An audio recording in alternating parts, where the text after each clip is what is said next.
And welcome to the development update from the Tau team. So what's been going on during June? Let's find out. Over to Karim for his overview this month. Thank you, Fala. This is our update for the month of June.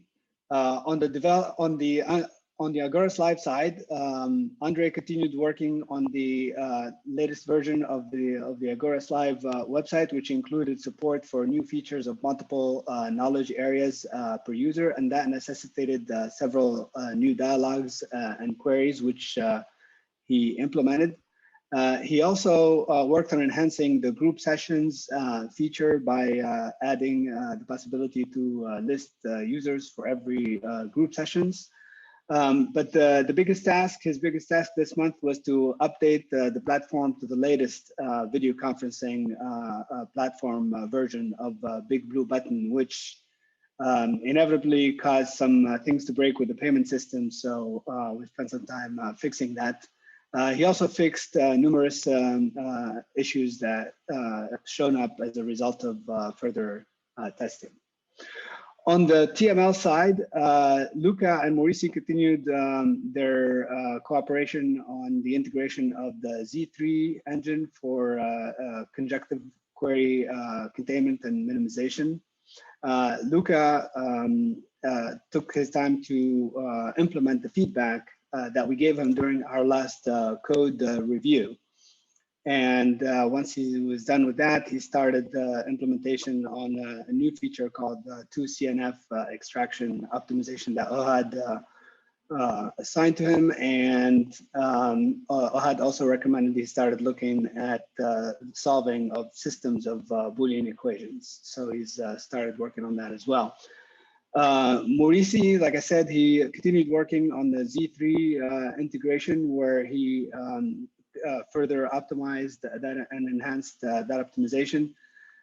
He also continued working on his pdata-like backward chaining solver, but he also brought that forward to TML. So now, for the first time, we have a beginning of an implementation of a backwards chainer in TML, which was one of the main goals that Ohad had set out for us for a long time. And in doing so, he identified some memory and performance issues and bottlenecks as usual, and he worked on resolving those. So good job there, Murisi.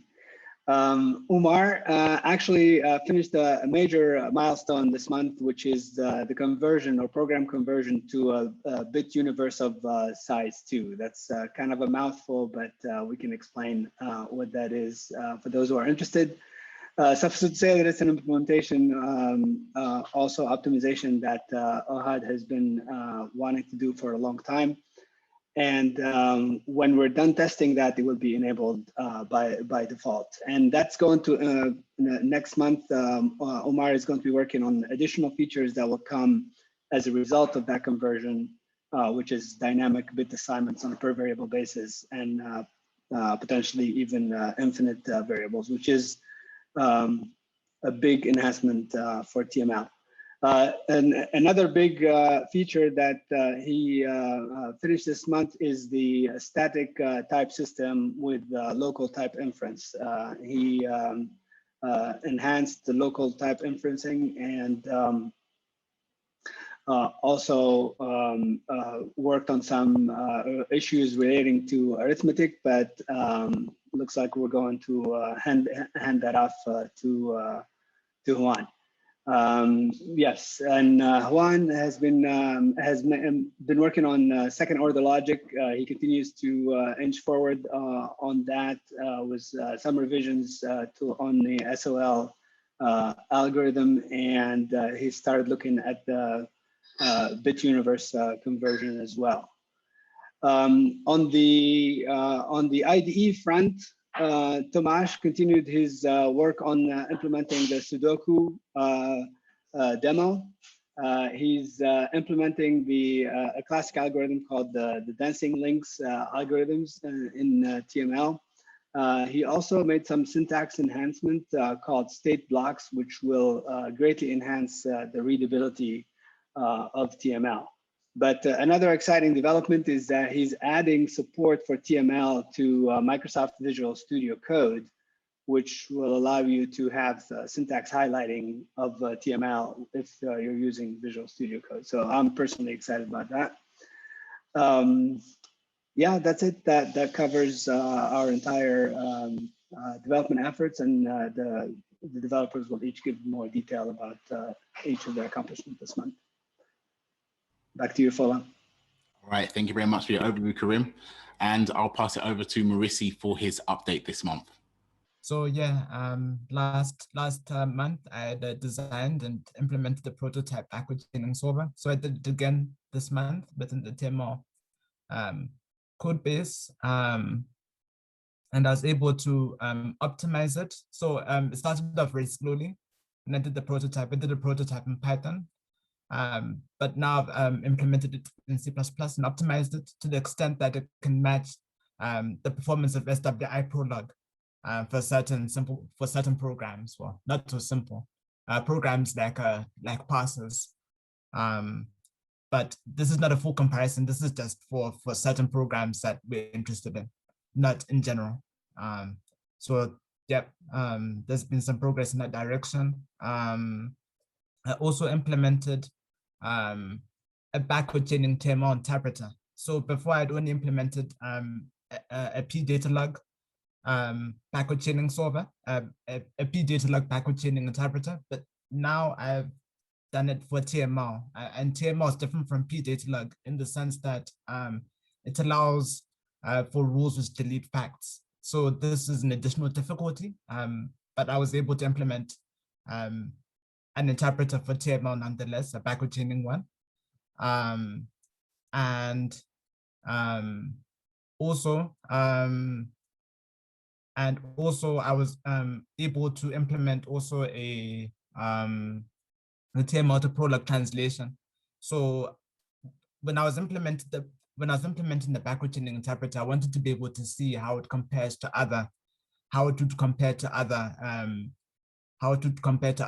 Prolog like implementations. So I was able to translate TML into Prolog in order to capture the fact that facts can be deleted and added, which isn't something that you can naturally do in Prolog. I was able to do this by annotating each fact with like a timestamp, saying when the particular fact was derived. So yeah, I implemented a backward chaining interpreter, and I implemented a translation so that I could see how this interpreter stacks against other Prolog interpreters in the industry.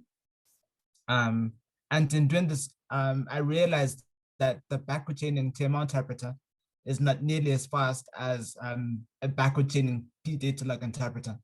So I spent some time investigating why backward chaining TML interpreter is slower. And also it's not just my prototypical interpreter which is slower, but it's also the Prolog, the SWI Prolog translation was also slow as well. So I was wondering if it's something fundamental, since both implementations of both so-called implementations of TML were slow. And I'm thinking that it has something to do with the fact retraction and how the fact that you can delete facts in TML might make it harder for you to kind of reason backwards in the context of TML. But that needs more investigation. Another thing which I did was just, I did some extensions to Lucas Z3 integration to support conjunctive query minimization. So the original Z3 integration it worked very well for static programs, but a query minimization is kind of a dynamic optimization in the sense that it takes a certain rule and it keeps on removing parts of this body from it. Hence, it causes the program to change. So I did some tweaks and some modifications to the Z3 integration to allow it to support programs which are changing during the optimization process. And the last thing which I did was I just contributed a little bit to to our research efforts, in the sense that we discovered a certain we discovered a certain decidable self-referential logic, and we wanted to see whether we would be able to implement it fast. And my result in that direction was that if you want to implement a solver for a certain decidable self-referential logic for the certain moment that we discovered, a certain approach to doing it is going to be intractable. But that doesn't mean necessarily that the task is impossible. It just means that, you know, we might have to do it in a slightly different way. So yeah, I did that by means of an MP reduction. So that was my contribution to the research efforts. And that's it for this month. Thank you. Thank you very much, Murisi. Really appreciate the update. And I'll fire it over to Luca for his update this month. Thank you very much, Foda. So yes, as was already mentioned, I started this month with implementing the feedback from the code review I got from my Z3 implementation, and also Murisi had some additional suggestions. And then after that was done, I handed it over, as you heard, to Murisi, and then he implemented the optimization algorithms that he had already implemented. Yeah, so that was roughly the first 1.5 weeks. And after that, I also started looking into the efforts OHAT took in solving system of Boolean equations containing inequalities, and wanted to follow his work in order to stay up to date what he figured out. And then I started the most important task I started this month is to work on the 2CNF extraction optimization for BDDs, which aims at making BDDs smaller by treating 2CNF parts of logical formulas differently. And these can be seen as constraints for BDD. And if everything goes well, this will make BDD end faster and hopefully shrink BDDs in size. Yeah, so this task is mostly research related at the moment. So I've been working in the mathematical tradition with pen and paper a lot. Yeah, so that has been my month. Thank you very much. Thank you very much, Luca. And I'll pass it over to Andrei for his update this month. Hello everyone. Last month I did multiple changes to our Agoras Live platform related to that new feature of providing multiple knowledge topics per user. It included really lots of changes in database queries. I had to add lots of dialogues, lots of UI changes. Next thing I did was a necessary feature in my calls area of Agoras Live. Now by clicking on grab session, you get a list of people attending to a grab session, because, for example, if you're a teacher, you want to know whom of your students are going to attend to a class, for example. Also, I fixed lots of small issues around the platform, like fonts, incorrect dates, incorrect layouts, all those small stuff.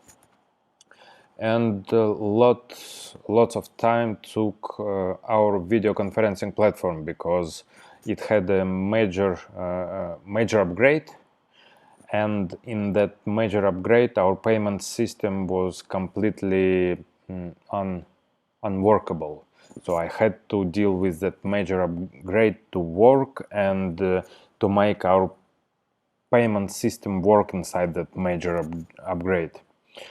I didn't still finished it completely, but I'm on the very edge. I hope I'm on the very edge of finishing that payment system inside video conferencing platform. So the coming months I'm going to finish payment system testing, and I hope that's it for all major functions and major testing for Agoras Live, and we will finally, I hope, I'm waiting for it more than you, will be able to move Agoras Live to some closed beta testing, and looking forward to a release. So thank you everyone, have a great summer. Bye. And I'll pass it over to Tomasz for his update this month. Thank you. Hello, everyone. In June, I've continued on trying to solve Sudoku with TML. I've implemented the dancing links X algorithm from Donald Knuth. This algorithm is using backtracking with a circular doubly linked list. And right now I'm trying to solve harder games efficiently. I've been also working on adding a new syntax feature called state blocks. This should enhance readability of TML programs, especially when implementing more complex state machines or algorithms. It allows to group rules of a state into blocks, and it reduces need to repeatedly add state body into each rule. And finally, I'm also working on TML syntax highlighting support for VS Code editor. That's all from me this month. Thank you very much, Tomasz, and I'll pass it over to Juan for his update this month. Hi, everybody. So this month,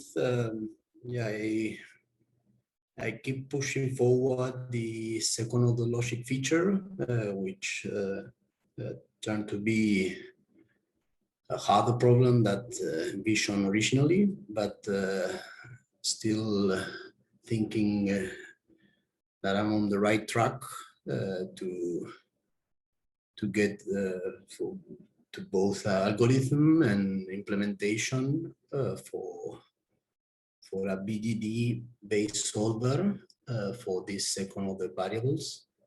I have elaborated the structures, the implementation of what I'm basing to solve the variables, to synthesize the variables. And yes, this is, as I mentioned before, this is not an explicit representation of the second order variables as a power set, an explicit representation of the variable set, but they are being represented as a set of constraints for what makes the method in hands very similar to a constraint solving problem. So I'm really willing to reach an initial, at least working prototype for a given set of formulas, not just existential form. And yeah, really trying to wrap up this in the short term. So that was my fundamental focus during this month. Of course, participating on the academic panel, trying to share my thoughts and understanding of what they are addressing there, and also looking at several blockchain related stuff that are of our concern, particularly with some details regarding our interaction with Ethereum nowadays, and yeah, starting to look about the proof of execution algorithm that OHAD is behind. So, but yeah, the main focus has been on TML, and yeah, looking forward to wrap up this feature in the, at least for next update, with some working tests over there. So that's my overall update. Thanks. And I'll pass it over to Umar for his update this month. Hi team, glad to see you all.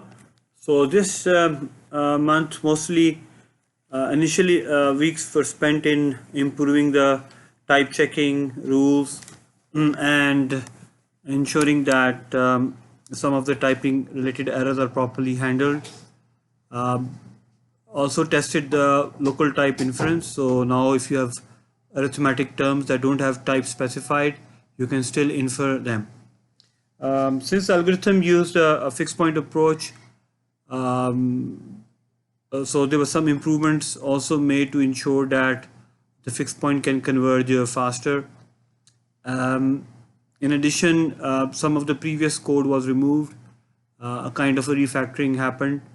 Now you have only one flag to spit out bit transformation of the input program. Further, some improvements were made with respect to selecting the order of variables, bit variables for the BDD at a higher level. So now within the bit universe world, you can specify the permutation order of the variables for the underlying BDDs. So that code was written, is still a work in progress. It will be tested. I've also shared it for review with for other codes. I think it's important that we now try to use this feature and have our feedback on it, so that we know that it's working as expected. Also, it's important to compare it with the case when we do not have a bit transformation. What advantages we are getting, what advantages we are not getting because of that. So that discussion and that effort will be underway. For the future, we're looking into some indefinite types and also improving the bit transformations a bit more, making them faster and more compact. Thank you. All right, and over to Professor Benzmuller for his update this month. Thank you, Fola. Well, I continue to contribute to the academic discussion, of course, and in these discussions, I think we, in the last months, gained interesting novel perspective by turning for a moment away from the law of changing the law, at least for some moments, and then questioning additional relevant aspect that our language should also support, so that orthogonal perspective then comes back to the challenges with the law of changing the law, and there is an interesting interaction being seen now in our discussions, and I think that was a fruitful step for us. We additionally commented on a project presentation under preparation. Kilian is here involved, and Umar and others. And this also led to a very interesting discussion, several interesting discussions, which then also related, of course, back to the project. So for instance, this week, it was very interesting to discuss in particular these notions of logic AI that that is in the core of the project, and to discuss it in comparison in particular to the notion of hybrid AI or symbiosis of sub-symbolic and symbolic technology, and to really reflect on where we are standing with our opinions and positions in the project. So I found that also personally highly interesting. We also dived further into the challenges and questions related to controlled natural language for Tau. So also here one can see further progress in what we gain in terms of a mutual understanding, but there's also enough controversies being discussed. So that's quite clear that this is also a big topic still to be addressed in future discussions. I'm also very happy that we made progress towards a working hypothesis that could now soon enable eventually further concrete studies. We have to still decide that, but the hypothesis is to look at the description logic choice, so knowledge representation logic, a particular one, plus an extension towards the law of changing the law that has been worked out and proposed by Ohad in the project. To me, that looks like an interesting hypothesis point to challenge now with orthogonal questions, as for instance today raised in the tutorial we just had on how to treat modalities and so on. And I'm personally still wondering whether this entire setup could eventually benefit from a parallel modeling or an early on modeling in a framework like Isabel Hall, in order to inform it back in the sense of eventually rapid prototyping experiments or so. But it's just a thought on whether it could eventually go in next steps. In addition to that, I have also been working in orthogonal on implementation of a concurrent tableau prover. So actually both and model finder, and actually both concurrent and sequential, to make some experiments with with concurrency. This is still outside of the TML language, but the idea is that the experiences here actually flow back eventually into an implementation in the TML language. And then we also can make these external, internal experiments. I mentioned this also already in last month's report. I also spent some time in the Isabel tutorials and that we did now for the second time today. And I'm happy to continue if there's sufficient interest. And well, I think looking back, I think that's mainly it. And I should stop here then. Thank you. Thank you. Really appreciate your update.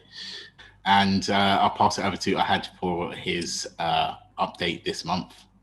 First, to add to what Murisi said, I always said that the TML parsing abilities are too slow, but it was very surprising and nice to see that when Murisi translated the parsing task to state-of-the-art Prolog interpreters like Sweepel and XSB retabling, they were much slower than TML.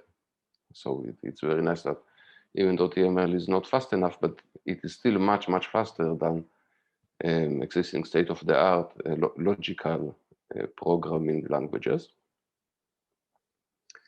As Professor Benzmuller said, we were into knowledge representation languages and controlled natural language. We got more focus on this regard. Professor Fanconi devised a knowledge representation language to for the system for us to focus on, which over that we can have a construction that allows self-referential metalogical statements based on Boolean algebra. I was working on enhancing this Boolean algebraic formalism from the so-called atomless case to the atomic case without much success. It is a very difficult problem. Luckily, we don't really need it. We are more interested in the atomless case. So I consider just giving up on the atomic case. But we will see on this one. And that's all. All right. Thank you, Ahad, for wrapping up the updates from the tech team. All really brilliant updates from everyone. And you will see us in Telegram. And yeah, on to the next month. Thank you.